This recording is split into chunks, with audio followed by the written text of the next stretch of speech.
سلامونه جوړ په خیر. په یوې بلې ویډیو کې تاسو ټولو ته هرکلی وایم. نن د نړۍ په یوې بلې سیاسي موضوع خبرې لرم. بحث دا دی چې په ترکیه کې زرګونه خلک ولې احتجاج کوي. This is very important for us, for children, for future. We want democracy. We want people to choose the elected. And we want the free will to choose who we want without them being imprisoned. آیا په اړه یې پوهیږئ؟ لطفاً زموږ دا ویډیو تر پایه را سره تعقیب کړئ. په ټوله کیسه به سره تر پایه وپوهیږئ. لسګونه زره کسان په ترکیه کې د استانبول د ښاروال اکرام امام اوغلو د نیول کېدو پر ضد مظاهره کوي. نوموړی د ولسمشر رجب طیب اردوغان اصلي سیاسي سیال ګڼل کیږي. پولیسو پر مظاهرچیانو اوښکې بهونکی غاز او ربړي مرمۍ کارولي. دا په دې هیواد کې په تیرو 10 کلونو تر ټولو جدي نارامي او تاوتریخوالی بلل کیږي. اصلا پوښتنه دا ده چې مظاهرې ولې پیل شوي. د مارچ میاشتې پر 19 په استانبول کې هغه مهال مظاهرې پیل شوې چې د اپوزیسیون مخکښ سیاستوال اکرام امام اوغلو ونیول شو. نوموړی څو ورځې وړاندې له هغه ونیول شو چې ټاکل شوی د جمهوري غوښتونکي ګوند یا CHP لخوا ولسمشرۍ ته نومان په توګه وټاکل شي. نوموړي د یکشنبې په ورځ له بندیخانې د یوه سمبولیکې رایې ورکولو له لارې د 2028 کال د ټاکنو لپاره د ګوند رسمي نوماند اعلان شو. څارنوالانو امام اوغلو پر فساد تورن کړی، خو هغه دغه تورونه رد کړي. د دغه قضیې د څېړنو په لړ کې تر 100 ډیر کسان هم نیول شوي. Our conscience is clear, our head is held high. The decision that was taken unjustly, illegally, has no aspect of justice. All the decisions taken are political. We will continue on our path. امام اوغلو د یکشنبې په ورځ رسمي ډول ونیول شو او د جرمي شبکې جوړولو او اداره کولو، رشوت اخیستو، باج اخیستو، د شخصي معلوماتو ناقانونه ثبتولو او داوطلبۍ کې درغلۍ باندې تورن شوی. نوموړی د استانبول د ښاروالۍ له دندې هم لرې کړل شوی.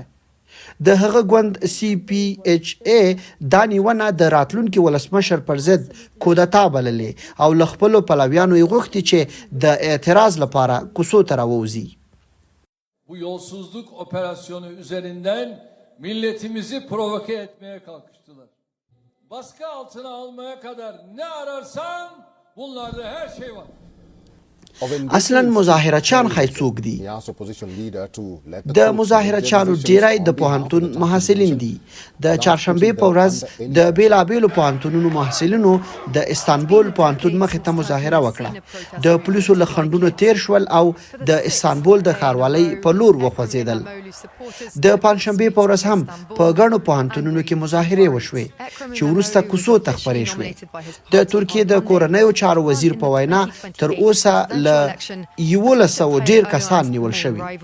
همداراز لږ تر لږه 10 خبریالان چې د مظاهرو پوښښ یې کاوه د استانبول او ازمیر په ښارونو کې د پولیسو لخوا د سهار وختي چاپو پر مهال نیول شوي.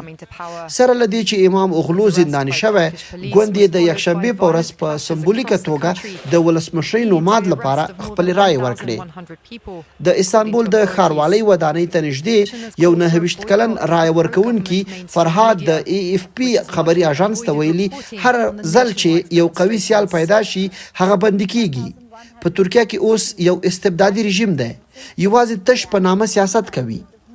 بل لور ته 80 کلن شکری الکر ویل چې مظاهرچیان نه غواړي له پولیسو سره مخامخ شي، بلکې یوازې غواړي د هغه کاندید ملاتړ وکړي چې ښار ورته رایه ورکړي. 35 کلن درمل پلورونکي ایتن اوکتای وایي ترکیه ویښه شوې ده، موږ به له خپلو حقونو تر پایه دفاع وکړو.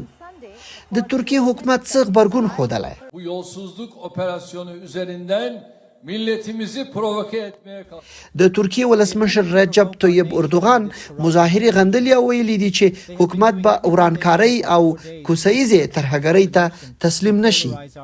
نوموړي ویلي موږ به د عامه نظم ګډوډېدو ونه منو.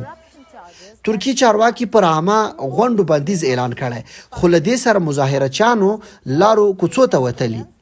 اردوغان او د هغه اداره دا تورونه ردوي چې ګواکې د امام اوغلو نیونه سیاسي انګیزه لري او ټینګار کوي چې د ترکیه قضایي نظام خپلواک دی.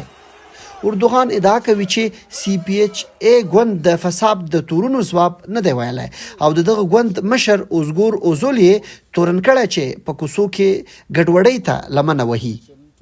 د اروپا کمیسیون د دوشنبې په ورځ له ترکیې وغوښتل چې د دیموکراتیکو ارزښتونو ساتنه وکړي ځکه چې دا هیواد هم د اروپا د شورا غړی دی او هم د اروپایي ټولنې د غړیتوب کاندید دی. اردوغان څومره وخت په واک کې دی؟ اردوغان په تیرو 22 کلونو کې د ترکیې د لومړي وزیر او ولسمشر په توګه له کله چې د عدالت او پراختیا ګوند جوړ کړی په واک کې دی. که اردوغان په قانون کې بدلون رانولي د اوسني قانون له مخې نشي کولی چې د 2028 کال ولسمشریزو ټاکنو لپاره ځان کاندید کړي.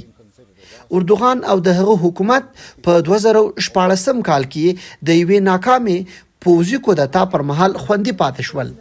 هغه مهال د استانبول او انقرې په سړکونو کې نښتې وشوې او 250 کسان پکې ووژل شول.